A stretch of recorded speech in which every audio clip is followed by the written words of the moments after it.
Hey everybody, it's me, Angel Benton, and I look a hot mess. I'm sorry, I just got out of the shower and I'm going to bed soon, so I got an early flight to Portland tomorrow morning. So as you can see, I'm back in Las Vegas. Yeah, that was a real quick trip. One night, boom, come back. I love how I have a pimple right there that looks like, actually no, that's an ingrown hair that looks like a pimple. So that's gonna go away a lot sooner because it's an ingrown hair. But I have this pimple on my nose. What is with these pimples coming up like in this area? It makes me look like a witch. It really irritates me. What the fuck's that about?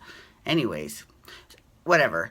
It is time for today's edition of Angel Sudsy Recap, where we delve into the world of daytime television and do a few reality shows on the side. And one of the daytime shows that we're doing, and FYI, I'm so excited for the Emmys. I'm still so geeked from that. Like, it is awesome. I cannot wait. I cannot wait to share it with all of you too. I'm gonna film as much as I can get away with. Trust. But that might not be much. Like the General Hospital Convention, I couldn't film anything. So, anyways, all right, Young and the Restless. Okay, so this week on Young and the Restless, the walls came crashing down, and Chloe was found out at the end of last week. And I mentioned last week how I missed the good bitch fight days of Crystal and Alexis on Dynasty. Like those were the best, right? So Chloe ends up escaping and she ends up meeting up with Victor. That's how they left last week. She was meeting with Victor.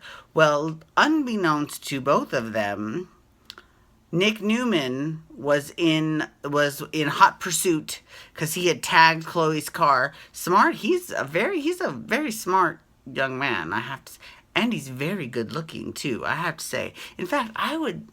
They were asking like who the hottest guy is on Young and the Restless. I would kind of say Nick. I mean, there are other cuties like Kevin and Michael and Reed. Obviously, Build the New Billy, but I don't know. I just think something about Nick Newman is just. I say, hop on that shit, Chelsea. You better get it.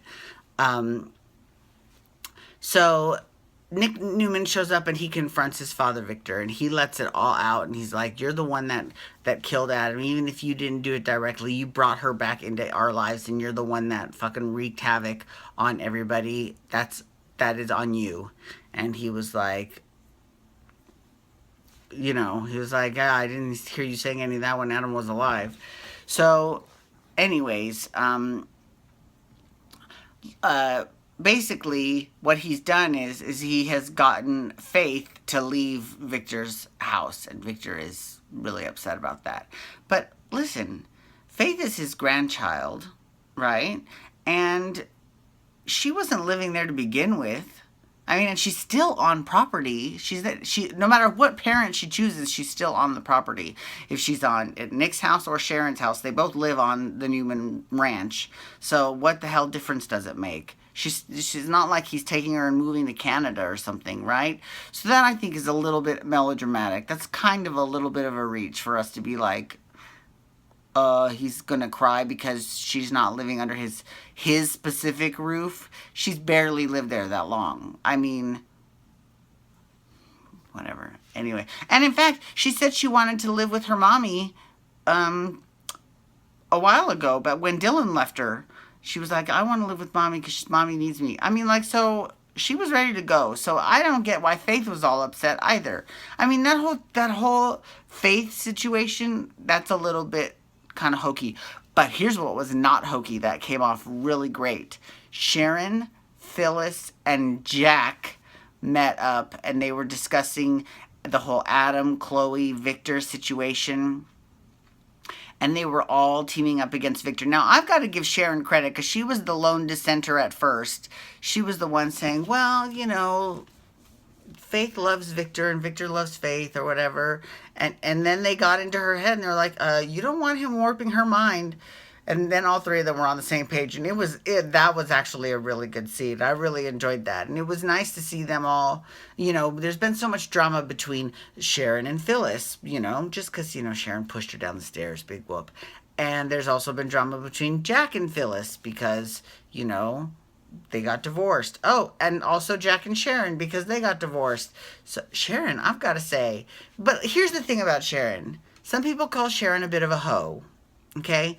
I don't think she's a hoe, right? This show has a lot of female characters on the show and not that many males. That's a fact. So, and she's been on the show for at least 20 years. So, in that 20 years, you're going to go through quite a few guys.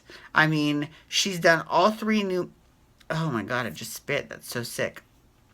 She's done actually four if you count Dylan, right? Newman men.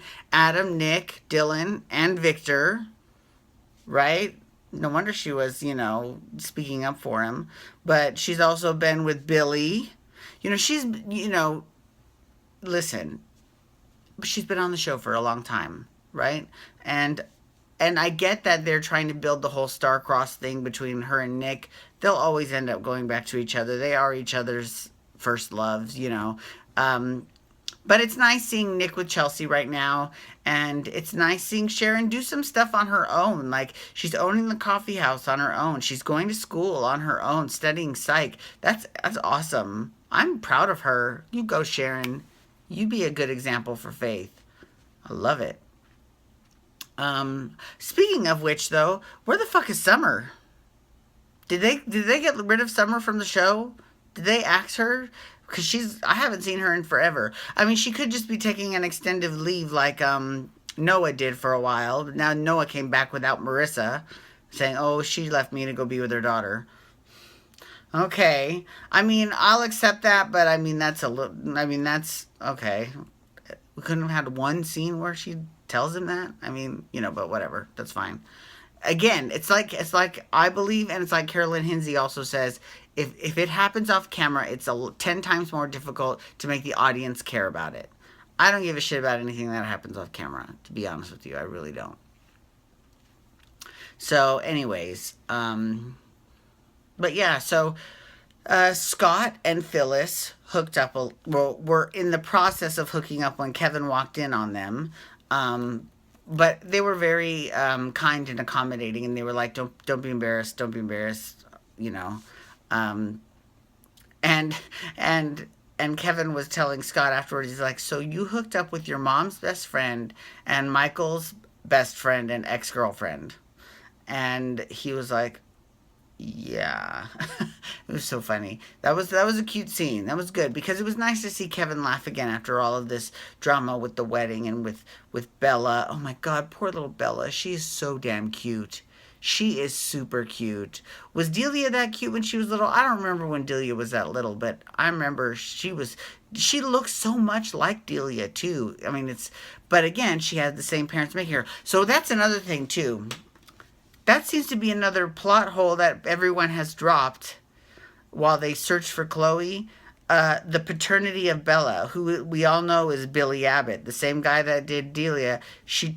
Because he made a deposit to a sperm bank and she conveniently snuck in and took it, and now she's pregnant with Bella. I mean, like, I don't know how they're going to find that out, though. And it better not be some stupid plot device either. It should be some sort of organic, natural way for them to find out. Or maybe they don't ever find out. Or maybe they find out 20 years from now. Because if any television series has the potential to stay on the air for 20 years, I would say it's probably Young and the Restless, because they've been on top of the ratings for like, God, the last 10 years at least, if not more. I mean, the top two are always Young and the Restless and Bold and Beautiful.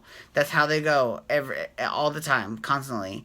And then 3 and 4 back and forth between Days of Our Lives and General Hospital. Sometimes it's General Hospital, sometimes it's Days of Our Lives, but they're both at the bottom. Which is really funny because, General Hospital's writing is incredible, and Days of Our Lives writing has gone back and forth. Sometimes it's awesome, sometimes it's awful. And they keep changing out head writers like people change out their Kleenex. I mean, it's crazy, right? So I'll be very curious to see who wins Best Writing Team at the Daytime Emmys, and I will be very curious to see who wins Best Show. Like those behind the scenes awards are the shit that I want to know about, because that will be very interesting to me to see who wins. Anyways, that's it for Young and the Restless. I can't wait for next week. It's going to be exciting. I'll be in Washington State, but I will be right on top of it. And I will do this Sudsy recap next week from Washington State. So thank you so much for logging on today. I do appreciate it. Feel free to follow me on Twitter and Instagram at Angel Benton. You can hashtag YR to talk Young and the Restless, or you can hashtag GH to talk General Hospital. Okay, thank you so much, everyone. Have a wonderful night. Peace out. Wubba, wubba, wubba.